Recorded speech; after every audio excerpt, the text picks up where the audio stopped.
আজকে আমরা ট্রাই করব আমাদের কৃষি জমির টমেটোকে।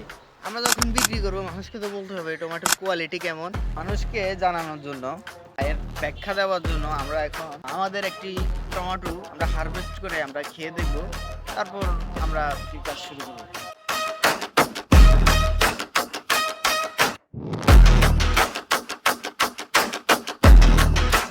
দেখুন এই টমেটোটা, যদিও এটি এখনো ওইরকম লাল হয়নি, আমরা এই টমেটোটা এখন খেয়ে দেখবো এটার গুণাগুণ কি, তারপর আমরা এটার গুণাগুণ মানুষের কাছে বলবো বিক্রি করার জন্য।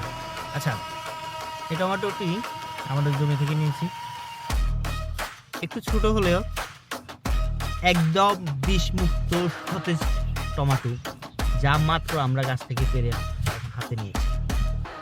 ফার্স্ট ইমপ্রেশন কি হতে পারে? যদি এটা ধুই নেই, ধোয়া লাগবে না, কারণ এতে কোনো বিষ নেই, কোনো ফরমালিন নেই, সম্পূর্ণ প্রাকৃতিক, আলাদা। এটি অনেক টক, যেটি দিয়ে আপনি চাইলে ডাল দিতে পারেন। এটি একদম সুন্দর স্বাস্থ্যকর, চাইলে দিতে পারেন। আর কৃষককে ভালোবাসে।